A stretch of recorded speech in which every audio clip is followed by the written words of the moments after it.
Gracias por acompañarnos en este su programa Acceso Directo, un programa para divulgar el trabajo de nuestros investigadores, científicos y académicos. Y el día de hoy tengo el gusto de platicar con Cosme Cáceres, médico veterinario, estudiante del posgrado institucional en Ciencias Biológicas y Agropecuarias. Nos va a hablar sobre la determinación de energía metabolizable en pollos de engorda en pastoreo. ¿Qué es esto? Bueno, pues para empezar, la energía, ¿no? La energía es el combustible que todos necesitamos, claro, ¿no? Desde un vehículo que necesita gasolina, la energía solar, que es muy común actualmente, ¿no? Y principalmente los organismos, personas, humanos, obtenemos la energía pues de los alimentos, ¿no? Y en especial hablamos de los pollitos, de las gallinas de engorde, ¿no? Porque es algo que al menos acá en nuestra zona es algo muy arraigado, nos trae muchos recuerdos de repente, la abuelita con los traspatios, y es algo muy común.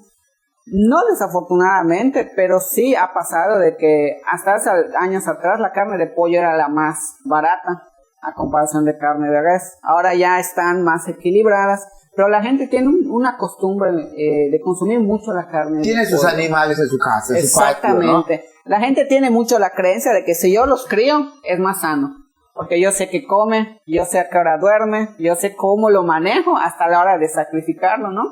Y en eso pues es el punto de la energía metabolizable. Usted dijo, tiene la creencia. La creencia. Entonces, no quiere decir que porque lo críes es más sano, ¿o sí? Sí, en parte, solamente que varía mucho de la forma en que lo crías. Lo que tú le das de alimento, los factores que al pollito puede estar expuestos para el estrés, como por ejemplo el calor, como por ejemplo las lluvias, como por ejemplo la actividad que el animal pueda hacer, va a hacer que aproveche mucho mejor el alimento que tú le das, ¿no? Por ejemplo, en el patio, ¿no? De la abuela, de la mamá, ¿qué acostumbran a darle? Pues restos de comida, ¿no?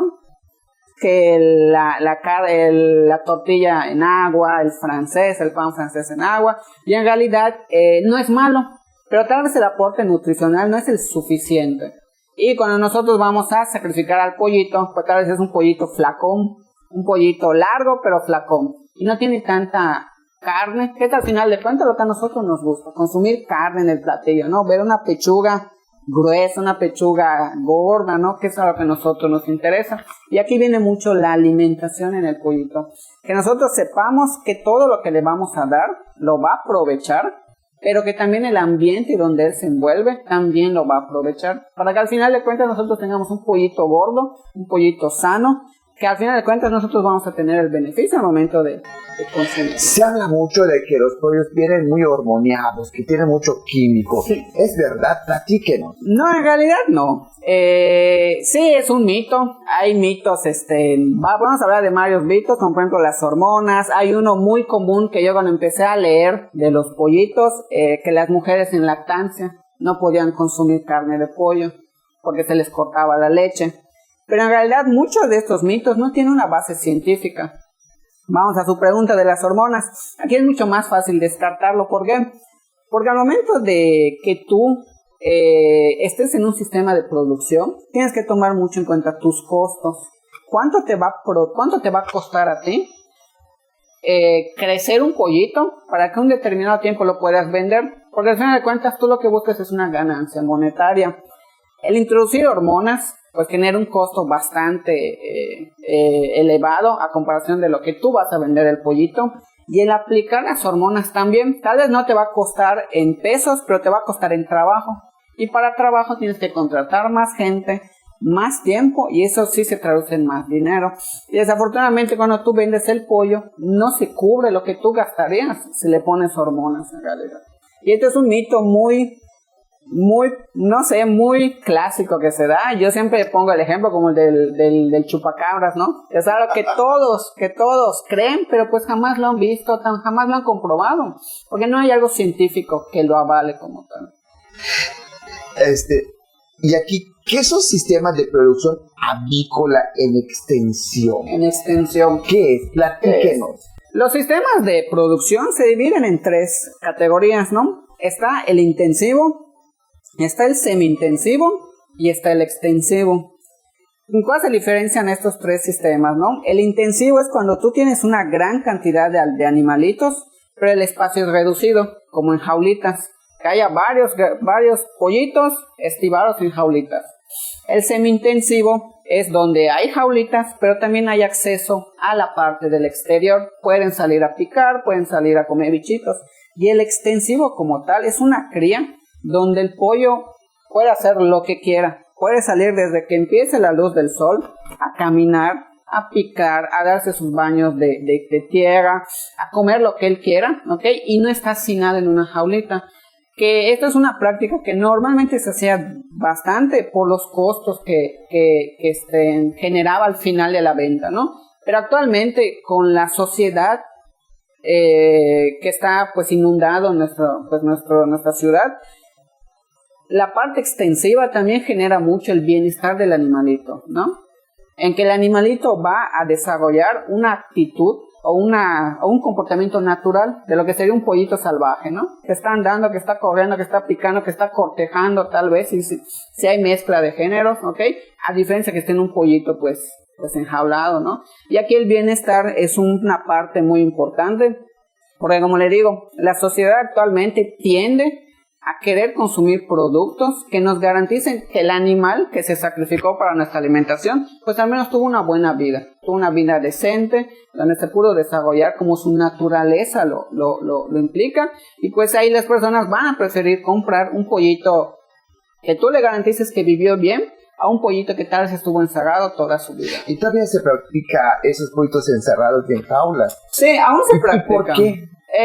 Muchas veces se genera por el espacio en el cual el productor ocupa, ¿no? Tal vez no tiene mucho espacio, pero necesita producir una gran cantidad de pollitos, pues mejor los estivo en jaulitas. Que también es un mito tal vez que se piensa que el pollo vive mal, que el pollo vive triste porque está enjaulado, pero en realidad aquí va algo más conductual. Cuando el pollito es recién brotado del huevo y lo pones en una jaulita, el pollito es lo único que va a aprender, que estoy enjaulado, que estoy encerrado. Y si de repente yo lo saco para que camine, para que se desarrolle, pues tal vez el pollito le va a generar mucho estrés porque yo no conozco el vivir suelto. Mi zona de confort es el estar encerrado, ¿no? A diferencia que yo esté suelto como tal. Pero pues ahí son mitos igual que se van generando. Sí se realiza actualmente, las grandes empresas aún siguen manejando el intensivo, principalmente por la cantidad de animalitos que pueden sacar a venta. Obviamente sus costos de ellos son más gruesos y necesitan cubrirlo. ¿Y cómo lo van a cubrir? Pues produciendo más pollitos al final de cuentas. Dice, ¿cuáles son las ventajas para el productor, para el bienestar animal y el consumidor del sistema de producción avícola extensiva?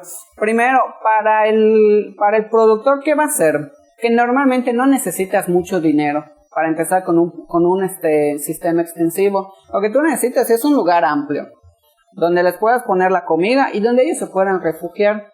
No necesitas infraestructura de jaulas, no necesitas mano de obra que sepa cómo controlar la temperatura en un lugar cerrado. La temperatura ya se controla por estar en un lugar natural como tal, ¿ok? No necesitas tal vez la limpieza que implicaría un lugar cerrado, porque también los desechos hay que manejarlos con mucho cuidado. Y esto, en fin, al productor le genera costos, le genera dinero. No sabemos si al final de la producción a él le va a generar pues la recuperación de su dinero y aparte una ganancia, porque hay pollitos que obviamente no van a llegar, van a tener un deceso en el camino, tal vez no van a llegar al peso que se necesita para la venta.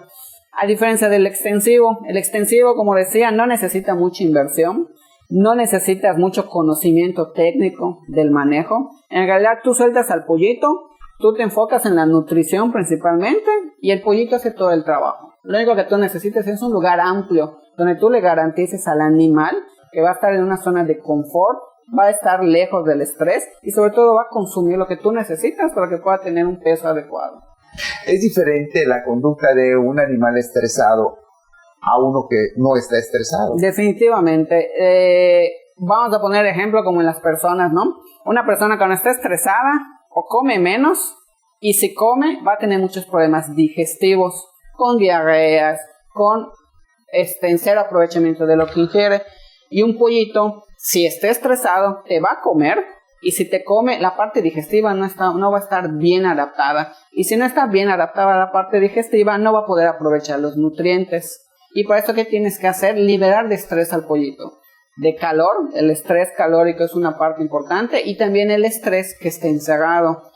Como las personas, ¿no? Si tú estás encerrado de repente mucho tiempo, pues vas a generar estrés como tal y necesitas movimiento, necesitas despabilarte, como decimos, para que el estrés se pueda diluir como tal. Y cuando tú consumas algo, tu cuerpo está en óptimas condiciones para poder aprovecharlo. Nos vamos a un corte comercial y regresamos.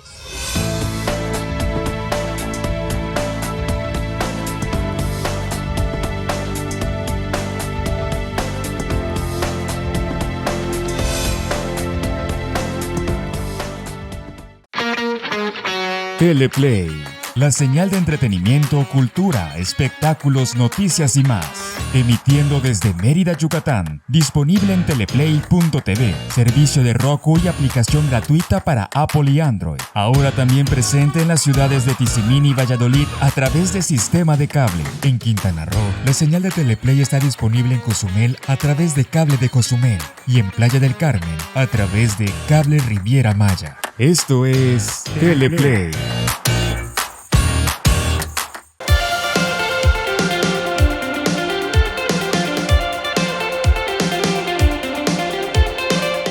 Los mejores consejos de finanzas personales y empresariales, entrevistas con expertos y emprendedores, análisis de la economía. Descubre todo esto y más con Ángel Ancona en Financieramente.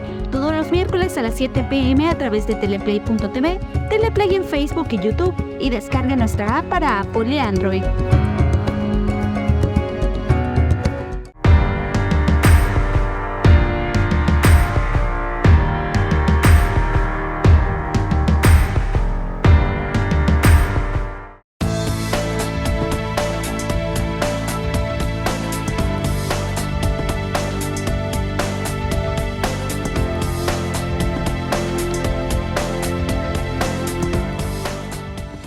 Gracias por continuar con nosotros. Estamos platicando con Cosme Cáceres. Y ahora sí, estamos platicando sobre el consumo de pollo y cuál es el mejor pollo, ¿no? En este caso, para consumo humano, ¿no? ¿Qué debe tener la carne de pollo para que sea buena?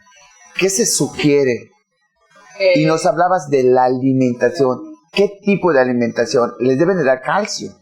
De entrada, el pollito que debe tener un buen sabor. Si no tiene un buen sabor, pues no va a tener una buena aceptación por el público. Y una característica de la carne del pollo es la cantidad de grasa que tiene, que es mínima en realidad, ¿ok? Y la proporción de la pechuga principalmente es de muy buen tamaño. Y obviamente a la gente le gusta ver el tamaño, pero sobre todo la calidad y el sabor, como habíamos platicado. Ahora, el pollito, más que producirle calcio en específico, producirle o administrar alguna vitamina en especial, a lo que nosotros tenemos que enfocarnos es en la alimentación. Si nosotros le damos una buena alimentación al pollito. ¿Qué es una buena alimentación? Una buena alimentación es aquella que cubre todos los requerimientos del pollito para el metabolismo, para poder respirar, para el poder caminar, para el poder producir plumas o aspectos físicos en él, que son como los que deberían estar. Y al final de cuentas, que esta alimentación se produzca en lo que nosotros buscamos. Un buen peso, un buen sabor como tal y una buena calidad de carne, ¿sale? Aquí la alimentación es quien va a trabajar todo. La alimentación va a ser quien le va a dar el calcio, que le va a dar las vitaminas, siempre y cuando el organismo del pollito funcione bien para poder aceptar todo lo que tú le das. Deseche lo que tenga que desechar y aprovechar lo que necesite. ¿Qué debe comer? Principalmente acá en la zona tropical que es Yucatán, normalmente la base de alimentación es el maíz. Con maíz los alimentamos.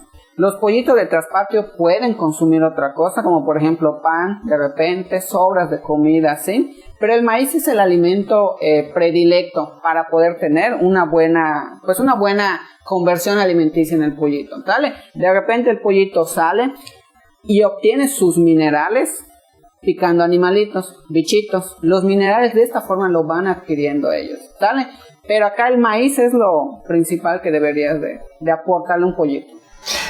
El consumo, ¿por qué consumir la carne de pollo? Porque últimamente hay una tendencia de consumir más la pechuga de pollo, por así decirlo. Ok, como platicaba, la pechuga de pollo o la carne de pollo es la que tiene más cualidades sanas para nosotros. No quiero decir que la res es mala o que el cerdo o el pescado, no. Pero el pollo principalmente, como digo, está libre de grasa en general. Es más músculo o más contenido de carne que nosotros comemos. El sabor es bastante delicioso dependiendo del guiso que nosotros lo expongamos. Y sobre todo la absorción en nuestro cuerpo es mucho más fácil con pollo. No sé si han escuchado de repente con alguien se enferma y te dicen haz tu caldo de pollito con verduras. No porque el pollito te va a generar una buena nutrición, que sí lo va a hacer, pero el cuerpo es más fácil que asimile la carne de pollo por la fácil absorción que tiene, a diferencia de una carne de res, una carne de cerdo, que tal vez pudiera ser una proteína más difícil de metabolizar.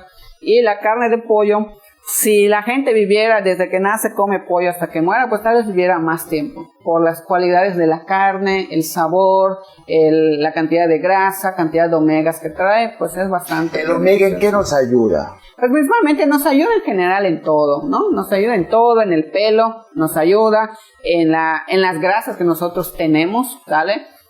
Hay grasas buenas, hay grasas malas. Los omegas normalmente nos impulsan a la parte de las grasas buenas, ¿no? Y el pollito pues tiende a tener bastantes omegas, pues muy provechosos para nosotros. Nos vamos a un corte comercial y regresamos.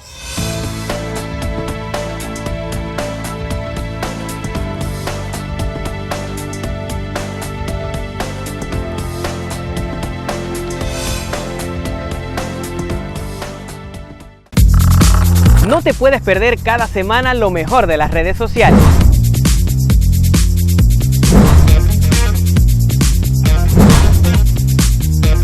Generación Like llegó para quedarse.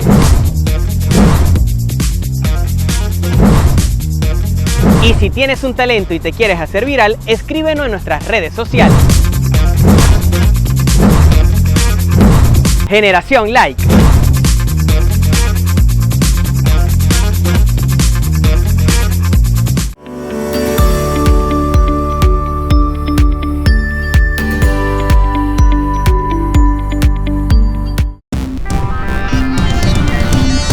Mantente informado de los sucesos más relevantes de la península de Yucatán.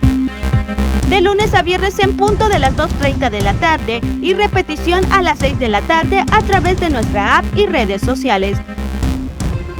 Solo por Teleplay.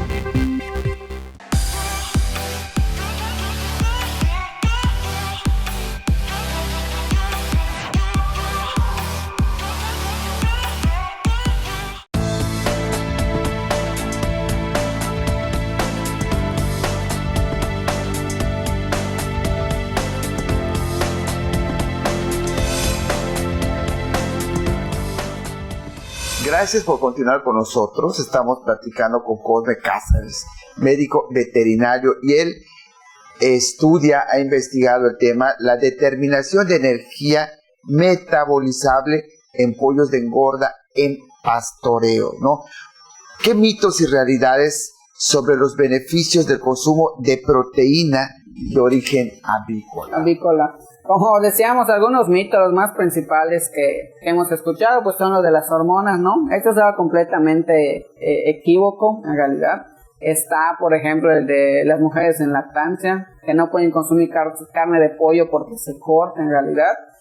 Y pues algún estudio que avalúe este tipo de mitos en realidad no hay, ¿vale? Al contrario, estudios que nos dicen lo que nos proporciona la carne de pollo y nos beneficia sí hay, principalmente por el tipo de proteína que hay, la absorción que se genera, ¿sale? Y algo que es muy importante recalcar, que la carne de pollo se puede comer a cualquier edad, desde que son pequeñitos hasta que son los más ancianitos. ¿Por qué? Por las particularidades de la carne del pollo. Además de que la producción de carne de un pollito pues relativamente es corta, ¿no? Un pollito de engorde puede ser a lo mucho un tiempo por lo menos 42 días, de que brota del huevito hasta que tú lo sacrificas, 42 días. 42 días. Siempre y cuando sea pollito de engorde. El pollito de engorde a este tiempo ya está listo para un sacrificio. ¿Cuál es la diferencia entre un pollo de que están en las casas de las personas a un pollito de engorda? Pollito de engorde, pues es el tamaño más que el tamaño, la composición de la carne, no son pesados. Al punto final del pollito de engorde ya no pueden moverse tanto, permanecen más en reposo porque su tamaño es muy grande. A diferencia de los pollitos de los traspates que se maneja, no tienen una pechuga tan prominente, ¿no? Son más pollitos silvestres que están acostumbrados a correr, que están acostumbrados a andar, ¿ok? Pero no quiere decir que sea malo. Tal vez la cantidad de carne es menos por el tamaño, pero el sabor tal vez sea mucho mejor. Algunas veces me han dicho, ¿no? Y las propiedades nutricionales pues son igual de buenas. En este caso, por decir, ¿usted qué es lo que está trabajando? Nosotros estamos trabajando en pollitos de engorde, principalmente en las razas COP, las razas Ross, que son unos pollitos comerciales, que son los más fáciles de adaptación a este clima, ¿no? Hablando de clima, pues principalmente a la temperatura y a la humedad, ¿sale? Y nosotros nos enfocamos al pollito de engorde, por lo que le platicaba, ¿no? Por el tiempo en el que nosotros ya podemos sacarlo al mercado, 42 días, ¿no? Usted dijo algo muy importante ahorita, el clima y la temperatura.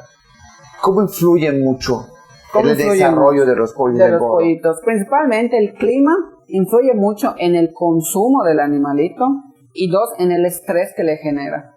Un pollito con un estrés calórico puede llegar incluso hasta la muerte, ¿vale? Y obviamente al estar en un estado donde el cuerpo no se manifiesta naturalmente, no van a ingerir alimento, no van a tener la nutrición que necesitan, ¿ok?